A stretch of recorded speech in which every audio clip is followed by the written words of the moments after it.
Okay, so building a volcano. Hopefully this will get you started and give you some ideas. All right, so I've just done a revolve of the volcano, making sure the surface direction went out. I'll take a NURB sphere here and just do, I don't know, lava. Okay, so I'll just have that as a bit of lava there and give it, a couple, some divisions. Okay, so 16 by 12, that should be fine. All right, so, da, da, da. All right, display. What am I looking for? Rendering, hypershade. Yes, I'm sort of making this up as I go, but I basically have an idea in my head. So,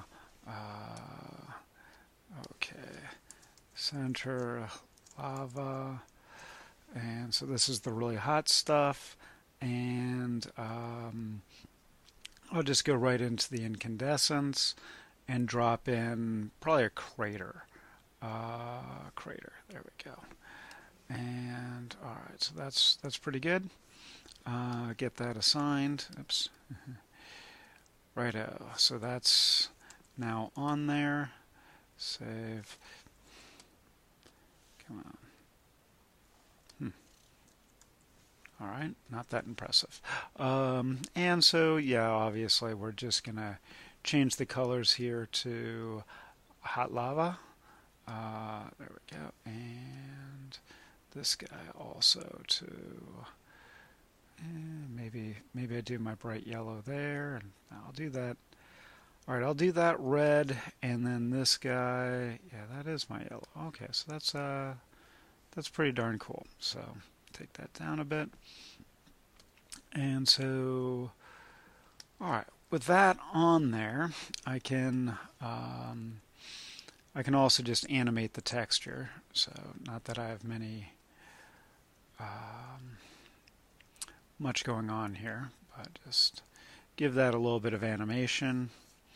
And okay, yeah, not that impressive. Righto. Then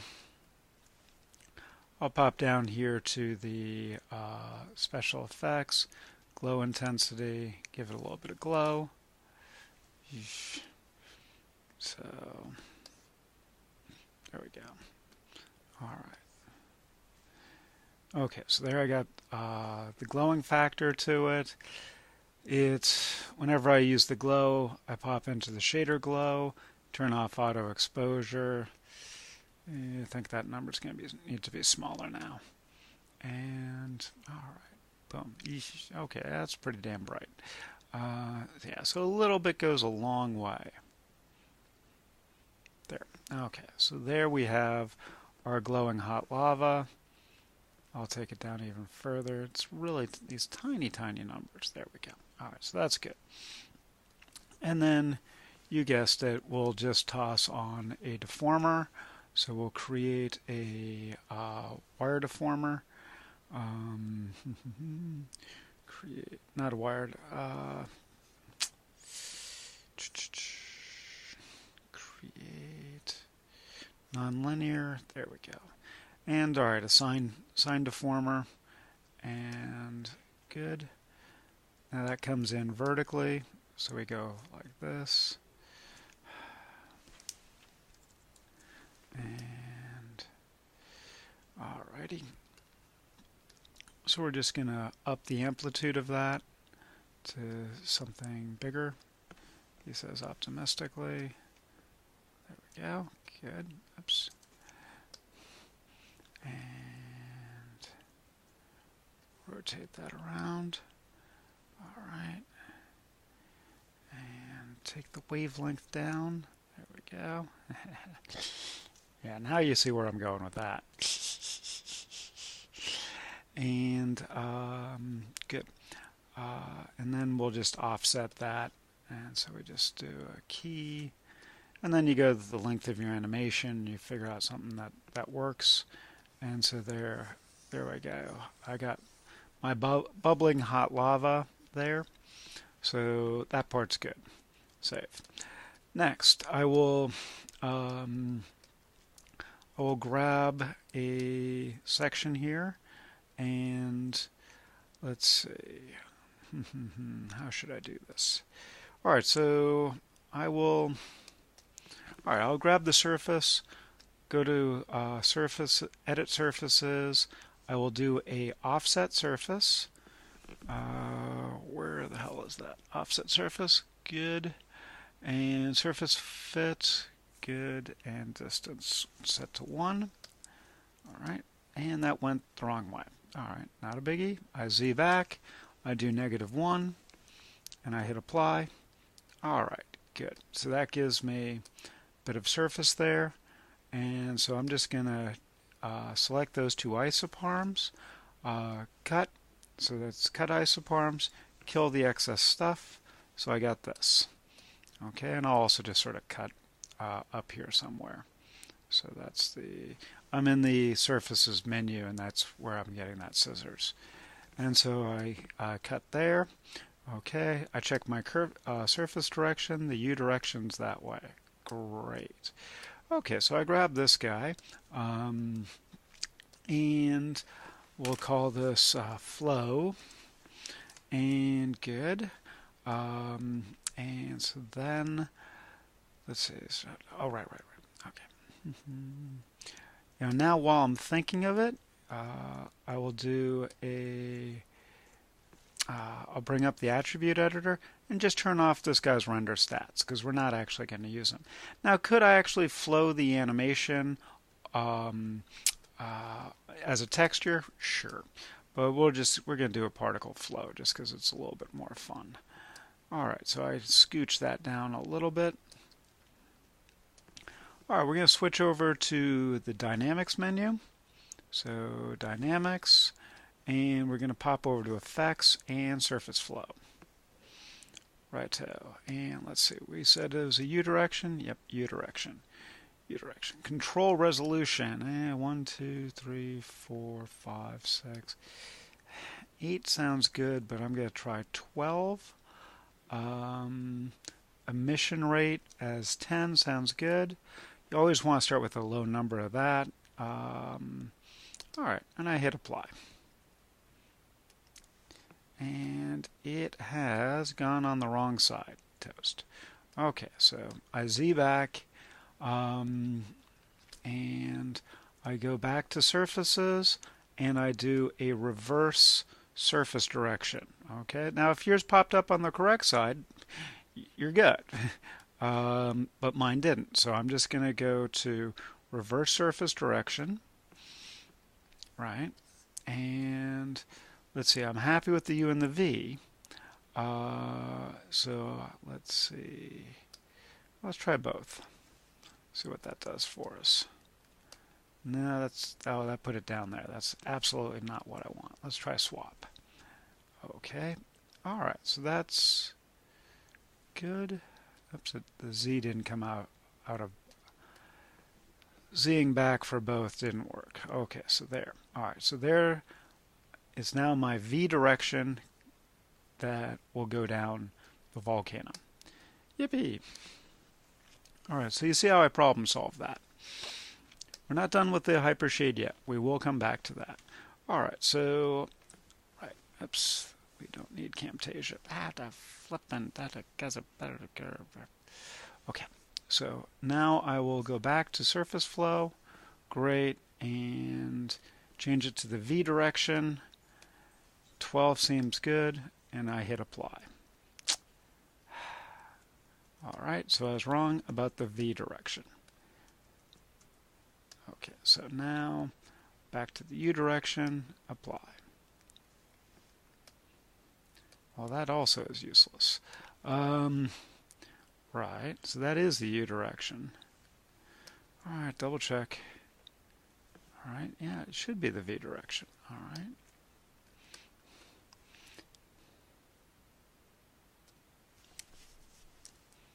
Okay, so obviously we have something screwy going on here. Right, so I got too many reverse surface directions under there. So delete by type history. See if that does it. That did not do it. Okay.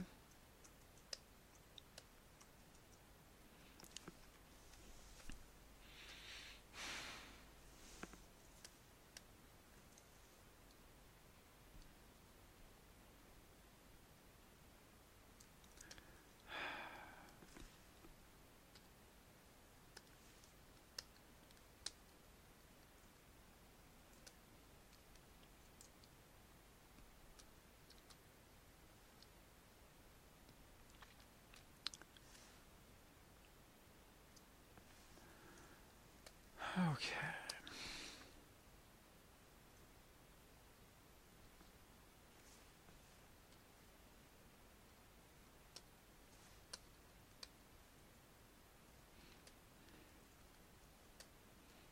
Okay.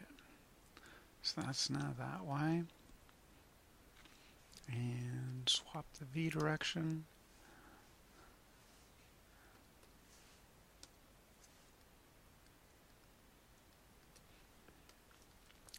All right, so I finally got the U direction going the direction I needed to. Let's try this all again. So that's fields, sorry, effects, surface flow, U direction. There we go. Excellent. All right, well, still crap, but at least on the right side of things. So you got to be stubborn. All right, so deleting history seemed to have done it, and paying very close attention. All right, so I'm going to grab the manipulator up here, and okay, so these are the guys in their length coming down. Okay, so that's their distances between 0 and 1. So like there's the last guy, and I can move him back a little bit. So I can say 9.95. Okay, so that I can place them there. So that's how you adjust these guys. All right, min and max is those guys, and let's just take these little tennis nets, is how I always refer to them. I always bring them down to 0, and as you see, now they sit right on that edge, and so then I go down to the min distance, and I can say, all right, what's your the max distance here instead of 2, and I'll do 0.5. Okay. Now, I can say, hey, the first one maybe 0.8, make him bigger. But that's up to you. All right. So now remember that plane doesn't render. These guys don't render. Let's give this some. Give it a little bit of time, and I hit play, and I hit stop. So now the particles are coming out. Okay, so I find the particles. Okay, there's the particles. I go to wireframe. There they are. Okay. Right, so now they're flowing and they're going jumping through those tennis nets. Now I just did a tutorial on animation, so I happen to know my machine is set to real time. And so I need to set it back to play every frame because I'm dealing with particles. So now, okay, so now that's giving me a better showing of what's going on. Okay, so good. So we got our particles flowing down the mountain. Let's see. All right, so bring up the attribute editor, Windows, attribute editor. Ta-da. I know it's a lot of stuff and I'm sort of sprinting through it, but I know you can go back with the video and freeze frame it and go, that was the thing you hit. Okay, so up here at the top, I'm going to figure out what its lifespan is. And so, lifespan constant. And to slow this guy down, I will say 12. All right, so now it's going to take 12 seconds to get to the base, because particles always calculate in seconds. All right, there we go. And I'll switch it to random range, and so then I will do a random range of 1.23. Okay, good. All right, so then I'm going to switch this to blobby surface particles that look like that. Now you can see why everything was a little bit off that surface there. Okay, so having that offset is really handy. And all right, we'll take a quick render of that. So that's what it's looking like at the moment. I'll give it a radius of 1, sorry, a threshold of 1. And okay, so now it's blobbing together. That's good. Okay, so now you can write a expression that will control the radius, and so you can have a variety. But let's keeping this simple. Oops. You can see my starter animation has ended prematurely. Okay, so these guys are flowing out. Take another look. It's coming out okay. I'm going to up the rate. So I have to, there's a little selection handle up there at the top of the emitter. And so I'll just pop up here and change the rate from 10 to, oh, I don't know, 65 sounds good. All right, save. So now I hit play, and these guys are coming out hopefully at a faster rate. I'm not super happy with that. Oops. Oh, it did not, it did 1. Okay, so 65. Okay, so it's heard me. Random speed, I don't know, 2. Random radius, 2. Now let's see what we get.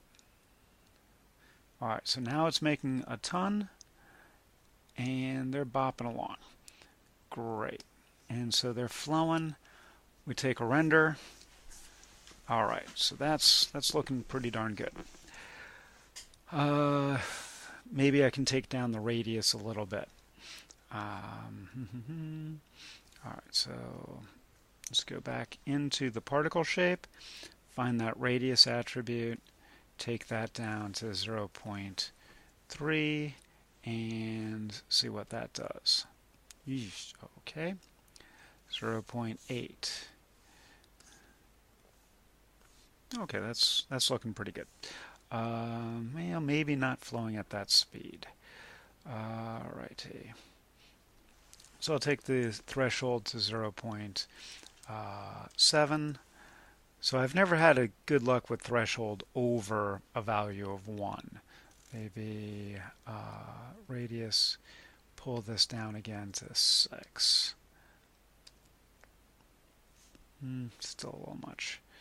Alright, so let's, I'll do 8.5. And alright, so leaving it sort of like that, you know, so you're going to need to spend some time playing with that. Yeah, maybe I do take it back to 1.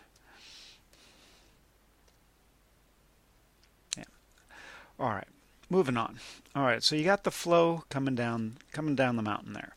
You got this guy up here bopping along, and you know, just need to move the animation out on that a little bit, and good. So there. And this guy as well. Right. Okay, so yeah, the particles are doing a minor freak out. Okay, so let's do a little bit of shading. So Windows, Rendering Editors, Hypershade, and alright, so for this I will do I could do a Lambert or a surface shader. Let's get some of those particles out there. A little high energy. So, yeah, maybe my random speed's a bit much. Let's take that down. Random speed 0.5 and 0.5. All right, and I'm just going to toss the surface shader on here. Now the surface shader, I will do an output color of, it's just color, it's called output color, don't let that frighten you. Alright, now I'm going to find the snow, love the snow, and good. So now I have the snow on there. We'll take a quick render. Aha, looking good. Okay, so I go to the snow. In the snow, actually, glow color. Well, all right. I can also drop this into the snow into all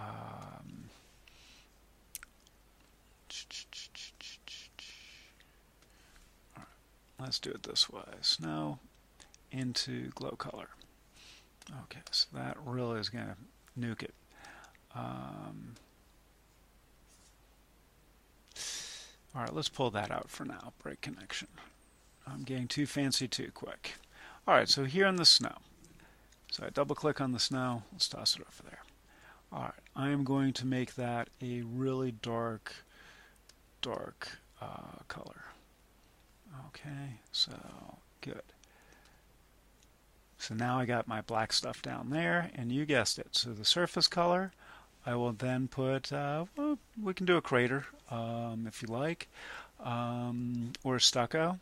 I'll do a stucco. Take that down a little bit, take this guy to yellow so it interpolates between these two. Okay, so that's alright, that's pretty damn groovy. Maybe a little more orangey, I think, this time. A little bit more over here. Okay, yeah, that's good. Alright, so up and down, input output connection, that. And let's just scale this up so it's, oh, I don't know. Let's try 4 by 4 by 4.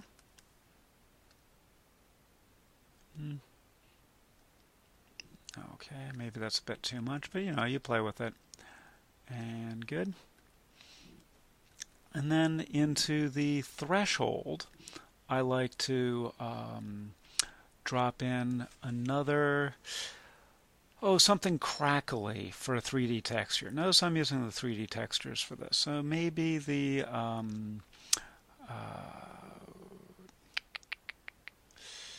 leather. If you have veining as one of the bonus tool options, maybe you like to use the veining. So I'll give it a go with the maybe the marble. All right, I'll give it a go with the marble. All right, so that, as you see, is, yeah, I'm not happy with that one. Okay, so as you see, you try different things. And I'll try the fractal. So I'm looking for solid fractal. Okay, and the solid fractal, I use it fairly frequently, so I know I like the amplitude cranked down here to 0.5, so somewhere in there. Okay, and scale this guy up, 4 by 4 by 4. See if I like that. Okay, so that's, I'm just trying to break up the edges there. Still not happy with that. So the main thing you're learning here is this takes a lot of time and effort. All right, maybe I will crank the amplitude up. Take up, keep the frequency the way it is. A little more depth.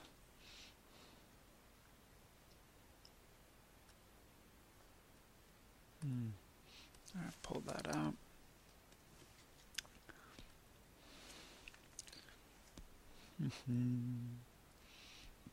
I'll try a stucco and black and white it, because I'm sending in just one channel there, so that'll give me a better idea.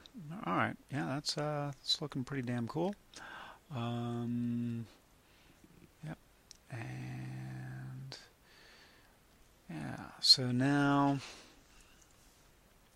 probably what I'd want to do is take these two guys, all right, go back to frame 1, all right, and probably move them up somewhere and key them, all right, and key selected, and then go to the end of the animation and take them down, give them a little bit of rotation, maybe move them over here somewhere, and see what that does for me. Oops. Oh shoot, I didn't mean this guy. Alright, break. Alright, so get the rotation out of him. Good. And so now this guy, this is the guy I wanted. Okay, because this is the... No, that's the snow. Okay, I was afraid I'd animated the snow. Alright, so zing back. This is the problem when you go fast and you don't label things. So now we have that 3D texture. As you see, it's going with the lava. And so, you know, you have to work that effect for maximum results. All right, stop. Stop.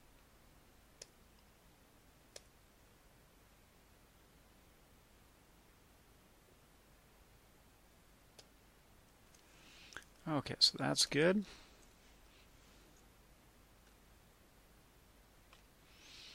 I don't know. Maybe this stucco also needs some work. All right, but it's, you know, you play with it. And let's go back into that surface shader and into the outglow. I will map in a utility, multiply divide node. Great. And so I will then take the snow and drop that into input 1. And I will just multiply it by 0.3, which should give me some glow. Okay, I will multiply it by 0.05. Okay, still too much. 0.01. So you see that's small numbers there. All right, that's too small. 0.03. Okay. And so that gives me the result. So that should get you going and give you some neat ideas of stuff to play with for how to do hot lava. And you know, to get a nice little volcano. You can also toss some other particles up in the air out of another emitter. That can give you a good result. And we could probably do the whole thing with a texture, but I think this is probably your best bet, is something like this.